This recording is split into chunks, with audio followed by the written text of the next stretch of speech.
So it's the 1st of April today.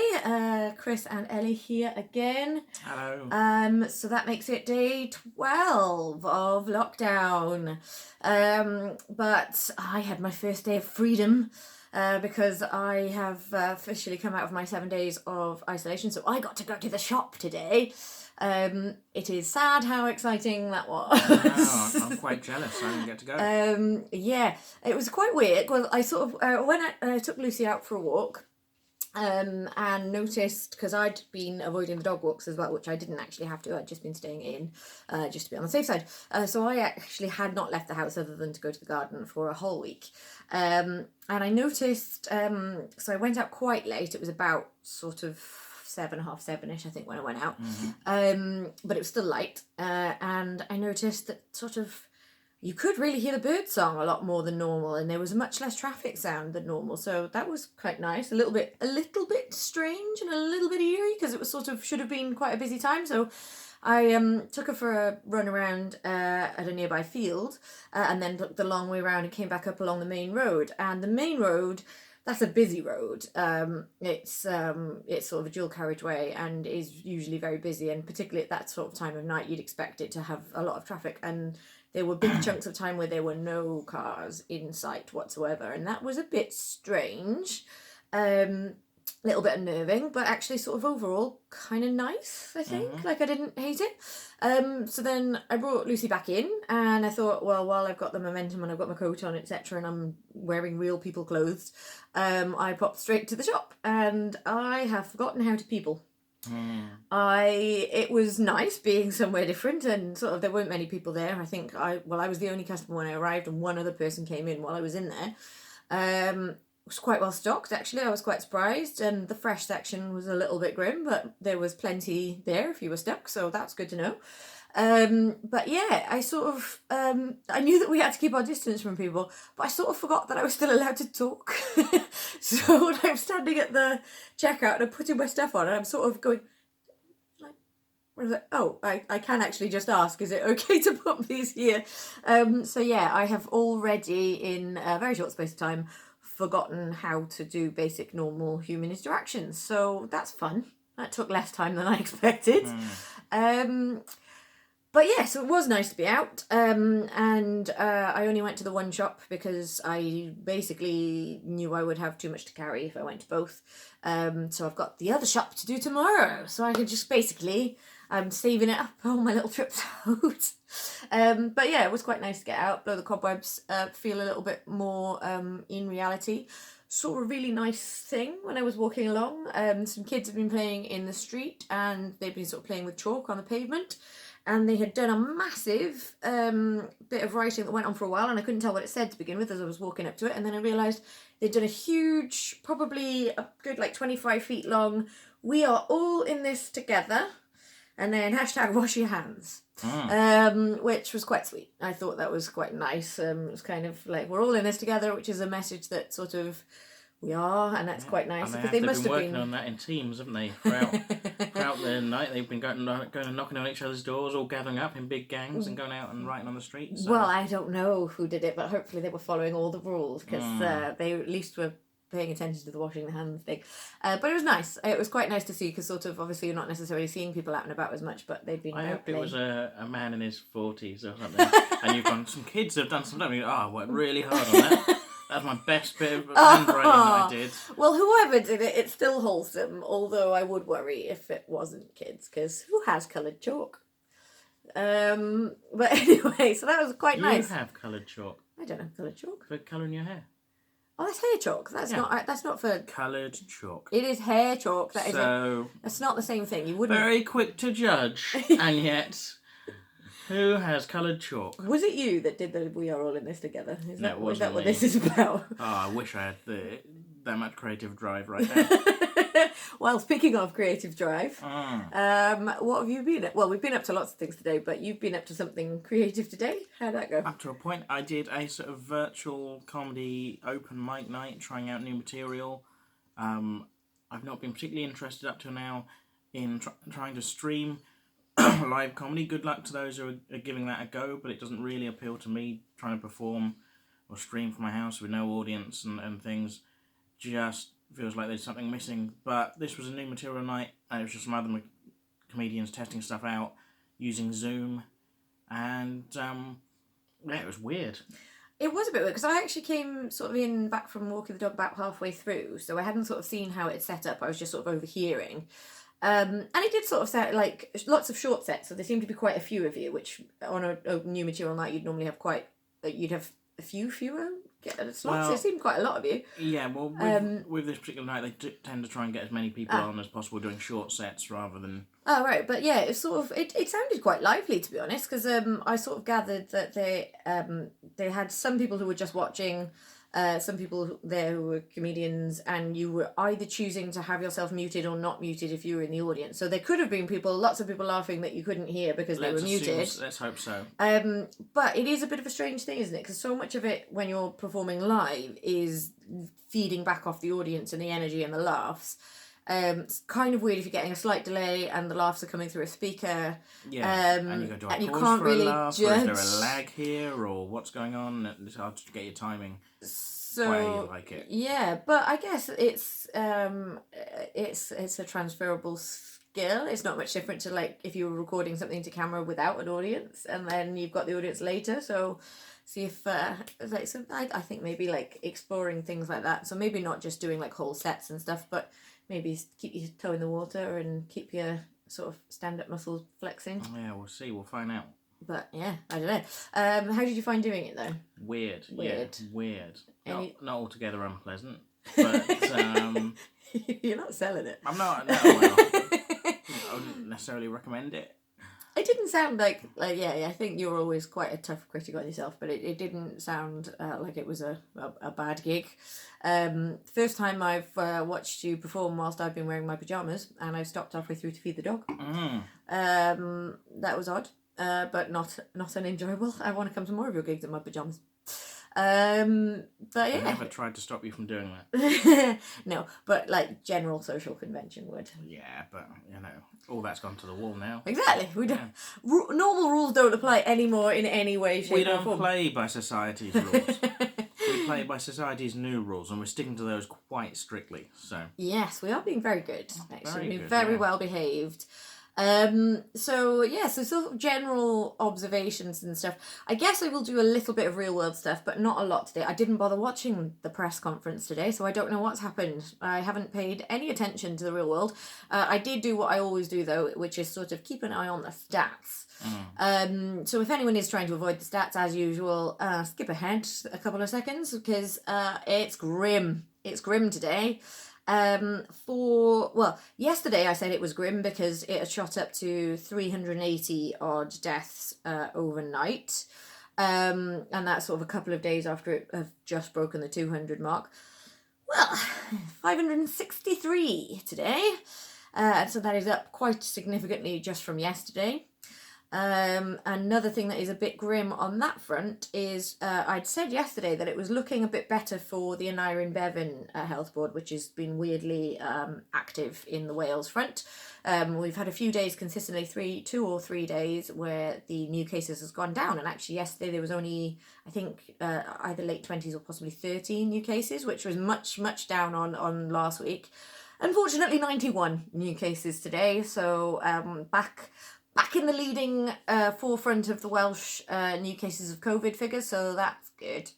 And by good, I mean not good. But so I guess if we're the epicentre of it in Wales, that's somewhere's got to be. We are doing everything we can, so we're staying in and behaving ourselves, and I just hope that lots of other people are doing the same. It did seem like that from my very little venture out today.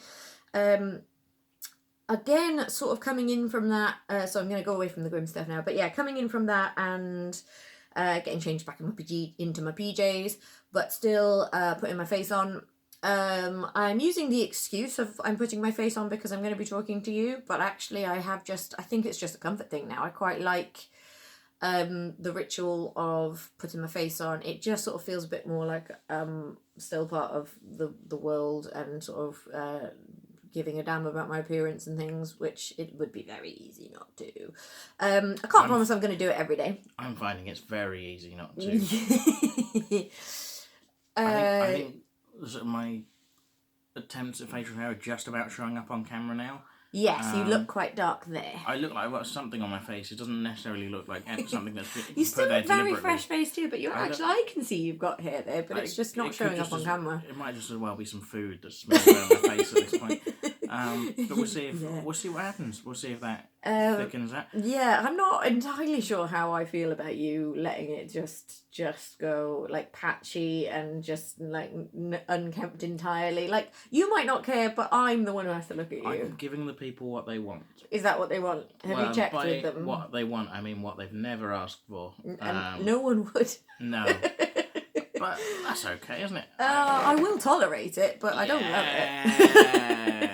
Tolerance is what I strive for. It could be worse. It could be worse. So, As long as you keep having showers, I'm all right with it. I think. Couple of bits of food news.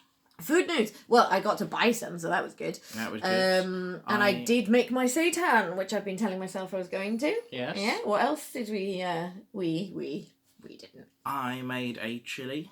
The chili you've been talking about chili for that I've days. been meaning to make for days and days, and it's taken me a while to get around to. From Jamie Oliver, he's had a show called Keep Cooking and Carry On, where he kind of shows you how to make some stuff from what you've got in the cupboards, and they're quite flexible recipes, so if you haven't got the right things, you can substitute some stuff a lot of the time. How do you feel about that? Because I do take the mick that you are very disinclined to swap out ingredients usually when you cook, but he's very much promoting that in these. Yeah, no, as long as he's saying it's okay. It needs permission. What about if I give you permission? No. But you're no authority.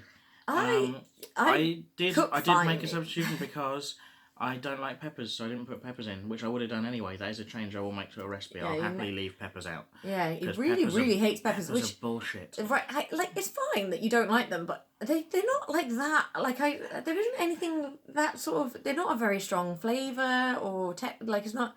They're a weird thing to be really anti. Deeply unpleasant, but I know Jamie Oliver gets a lot of stick, and a lot of people don't like him, but I've long been a fan of his. He's one of the few celebrity chefs that I've actually consistently cooked the recipes from his books and TV shows and things, and actually had good results. And I just think he puts out good recipes that are easy for people like me who are kind of amateur cooks to kind of make, and they work. And so I'm happy with that. Yeah, I don't know why he gets quite so much flack, because actually, I, as you know, believe it or not, I'm a decent cook. I can cook. I just don't particularly enjoy cooking, whereas you do, so that sort of tends to fall to you to do. But I've never really been one for sort of very strictly following recipes. Like, I will look at a recipe if it's sort of for quantities that I need to, for seitan, for example, to get the quantities right so it's got the right texture, etc.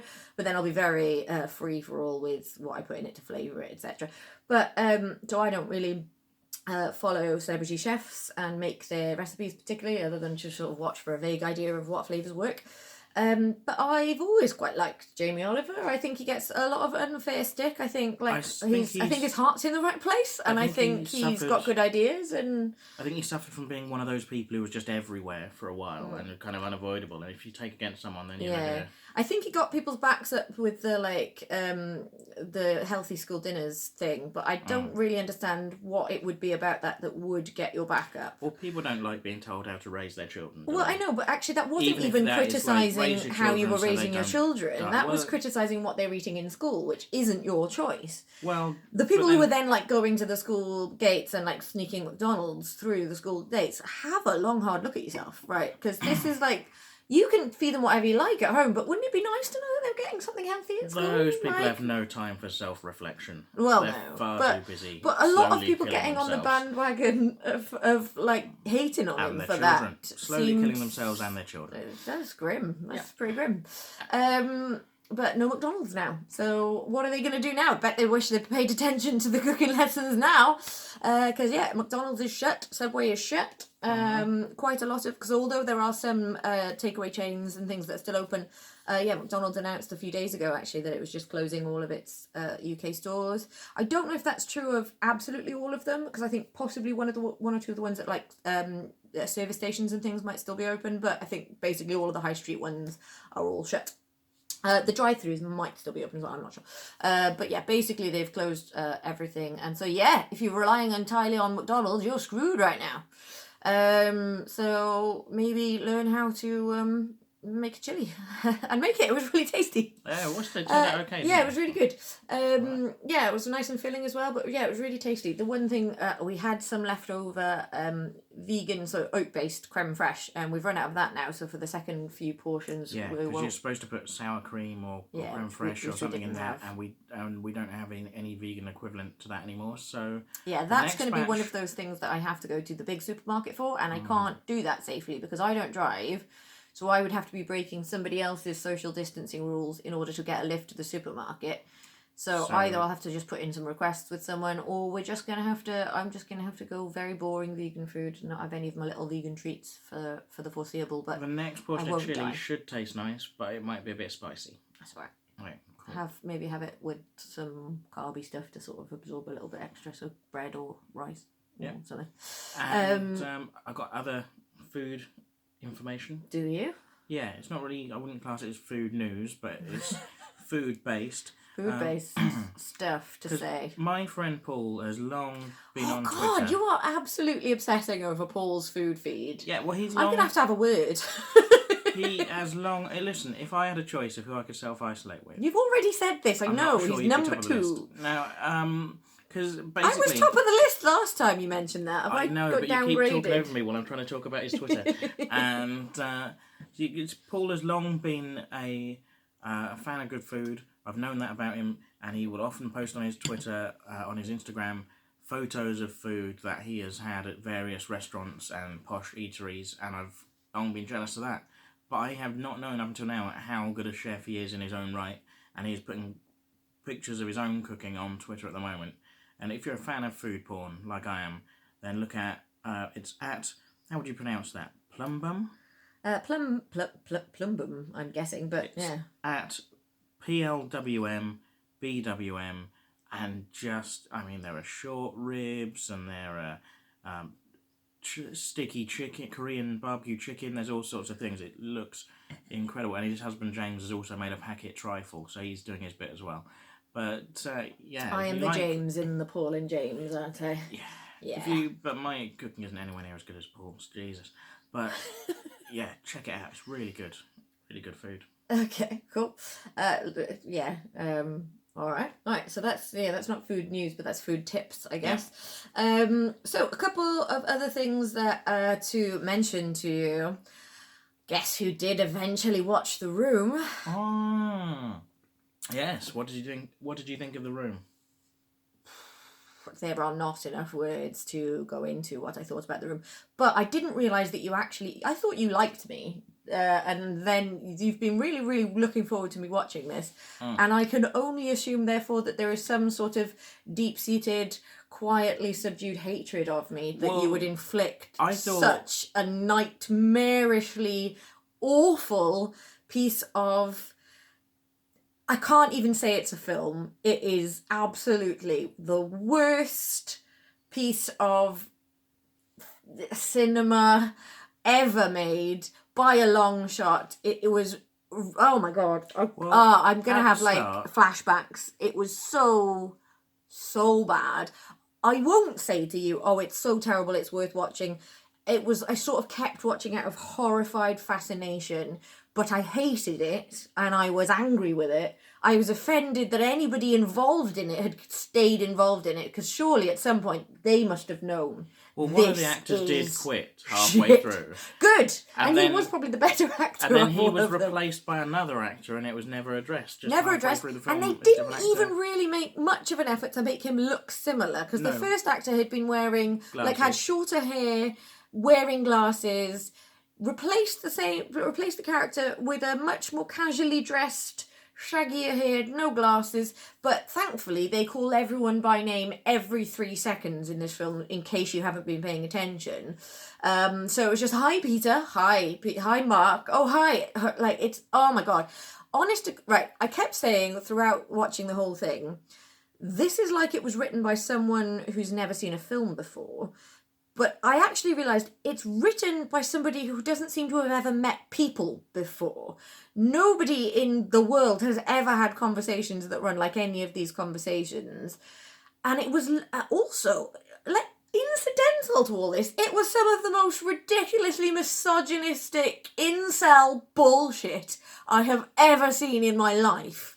Every woman in it is a money-hungry, sociopathic, gossiping sex machine who has nothing good to say about anyone and is just trying to steal everything they can get their grubby little hands on. And men were just hapless pawns in their evil schemes. Or creepy little schoolboys that had, like, weird, like, asking to join people upstairs for sexy times for no reason, which was never addressed. Like, so much. Oh my god, I'm angry about this film. It is so infuriating. I thought the screening was going quite well because you were. I say screening. We were just watching it on TV, but I thought it was going quite well because you were. I was sat. I was laughing a lot. She was laughing a lot, and then halfway through, she turned to me and went, "Why do you hate me?" Honestly, I'm angry with it. I'm angry that it got made.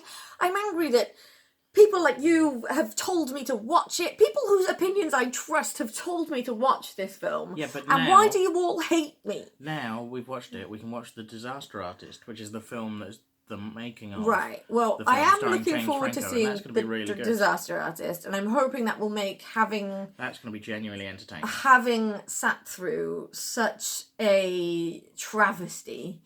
I'm hoping that's going to be like a slight silver lining, but I can't imagine this film can be possibly good enough to make up for having sat through that absolute dire mess of a nightmare. I'm going to be having flashbacks to how bad. Oh my god, there's so much, like, it's like, oh my god.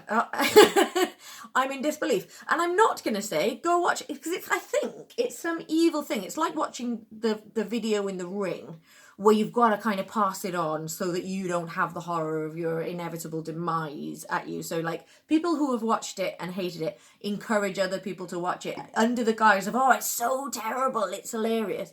It is an insult to anyone who has ever watched a film, read a book, had a conversation, had a genuine connection with another human person, because the person who wrote this clearly never has. I think I was watching it for the 4th time. Why would you do that to yourself? Like, I didn't know you had such, like, self-hatred. No, it's fun. Why? No, it's not. It is. Well, next time we'll do the drinking game version. Oh god, do you have to drink every time there's something unconvincing? Because I'd die. I would die. Even if I was drinking tea, I would die if I drank every time something was unconvincing. It was, oh god, inexplicable. I have so many questions, but it should never have been allowed to happen. And everybody involved needs to have a long, hard look at their life choices. Also, unbelievably, it was made in 2003. I was watching it thinking this was some late 80s nonsense. No, it's more modern than it should be for something that looks that bad.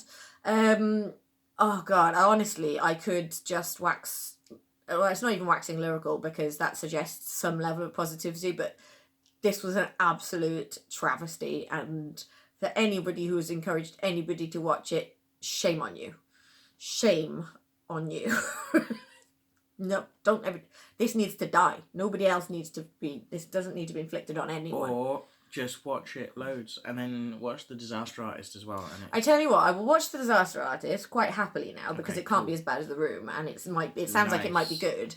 And maybe if having watched The Disaster Artist, it makes you think, oh, okay, to really appreciate this good film, you do have to have seen the bad film, then maybe people will be allowed to still watch this in my eyes, but I doubt it. Maybe we can report back on that tomorrow. I'm not going to guarantee tomorrow, but we'll watch The Disaster Artist within the next week. How's that? Okay, so we'll come back to that. But yeah, crikey. Dear God. So a couple of other things to report that have just happened in the last 24 hours. So after talking to you guys last night, I had a little house party chat with a few friends, and actually one chap I hadn't met before who I now think I'm friends with. It was very fun and very nice, and I think it's the first time I've used house party and it has worked actually, because it has just been several people all having a chat and a laugh, and it was a real giggle, so that was good. Also rescued a poor little beastie, because Totem, who is one of the cats who I don't think I've mentioned because he hasn't walked through while we've been filming yet. But yeah, he brought in a live mouse. All the other mice that we've had since lockdown have all been dead, but this one was very much alive. So I managed to get that off him, and we sort of put it away in a little box and let it have the evening in a dark cupboard with some fruit and Weetabix to eat, so that I could see how he was the day after, because sometimes they can sort of just need a bit of time on their own, and I wanted to be able to get a good look at him before I let him go, although I thought he was fairly mobile. He was released today, so that's nice. They're usually fatalities, so it was nice to have a little win, and he was very cute. He was very cute, wasn't he? Yeah, well, I didn't get much of a look at him. I just saw his tail. Yeah, well, like, the thing, it let me hold him because I had to grab him to get him off Totem, so I didn't have really time to think about it. But like, I've had to do that a few times, and I've never been bitten. But I imagine if I am, that will really hurt, because I've been bitten by sort of pet mice and things before, and they can pack a punch. But yeah, no, it was all right. I think he was just in like, okay, you don't appear to be biting me. That's an improvement. So I saved a little mousey. And another thing I've noticed that's been happening as lockdown has gone on, I keep saying this, I do genuinely feel like I'm starting to get the swing of it, but the thing I've noticed, and you can probably vouch for because I've been visibly singing them all, to myself, is I keep getting very strange songs stuck in my head for days. It began with the old school Grange Hill theme tune, which was partially your fault because you sort of mentioned it in passing and then it just stayed in there and just bounced around. More of a worry this morning, apropos of nothing, Tiny Kangaroo Down Sport. Don't know why, don't want that to be in my head. Haven't heard it, not exactly topical, not being played on the telly much these days. Don't know why my subconscious has done that to me. And I don't like that it did. But that has sort of in the background been bouncing around all day today, and I need that to stop. And I don't know why this keeps happening. I think if I whisper a different song to you while you're sleeping, and you'll wake up with that one in your head instead. I don't know, give it a go. Alright. Don't tell me what it's going to be, and then we'll see what terribly, terribly inappropriate song I sing to myself tomorrow. Something by Gary Glitter, I imagine. I don't know. Am I that predictable? I don't know, is that what you were thinking? Yeah. I got your number. Which song was it going to be? I haven't got that far. Oh, right, okay. I only think I know one well enough to sort of get it stuck in my head, but I'm not going to go into that. My gang. That's the only one I can name. Alright. But now it's not going to be down to you if it gets in my head because I've mentioned it myself. Do you have anything to particularly mention? We're actually doing okay for time tonight. We've got a few minutes before I haven't really got anything to talk about, but I noticed on your bit of paper you've got a word that hasn't been Oh, hell yes. Yeah. Yes, I've written just a single word which will bring joy or strike fear into the heart of probably Chris, actually. The word is ukulele.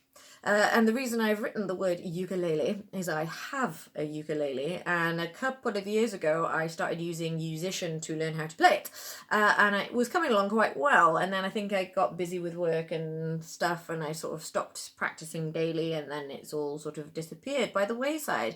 But an ad for Musician came up on my Facebook feed and popped the idea in my head of, now we've got all this downtime, I'm going to pick the ukulele back up, so that'll be fun for you. Well, that's fine. I will just do the same thing, but with a bass guitar. That's fine. Yeah, you can do that. Maybe we could get some very dreadful, weird duo thing going. A ukulele and a bass guitar. I'm sure that'll work. It'll be fine. But yeah, so that's a plan of mine. So yeah, I was actually having a chat with a friend of mine, and the thing I think that has helped me feel like I've got into the swing of it is truly, truly accepting that we don't really have to be productive now. And I think that that's a weird thing, because I've spent my adult life always sort of like, got to justify what you're doing, and you've, particularly when you're running your own business, you sort of don't really ever have downtime because there's always something you could be doing. There really isn't now. So there's projects you can set yourself, but they aren't mandatory, and you can do them as and when you choose to, and as much or as little as you like, and there's something kind of liberating about that. So whilst we can't go out and do other liberating things, the sort of finally letting go of this idea that all of your time spent must have some sort of product at the end of it. It's kind of nice. So that's a weird thing that I hope we sort of enjoy and cherish while this mad time goes on, because eventually it will go back to some semblance of normal, and then we will look back on this amount of time to just sort of do what we like. Probably oddly miss that element of it. I don't think we'll miss all of the illness and emergency stuff, but like just actually having real chunk of time to just relax and rest and do our own thing. That's pretty good in that sense. Silver lining. I'm not saying it's worth it, but I am saying it's something that we can appreciate the little side of it, that being as we're all stuck in this boat anyway. What do you reckon? Yeah. Cool. Right. Well, unless you have anything additional to pipe up with, I think that's just about our half an hour. So anything to add? I think I'm good. I think we're good. All right. Well, it's been fun, guys. I've got a renewed sense of energy because I've seen other human beings today. So that's exciting. I'm going to go to Tesco tomorrow because I only went to the one shop today. So that's exciting. I'll report back on my visit to the shop tomorrow. Wow. Promises. Bye, guys. Bye.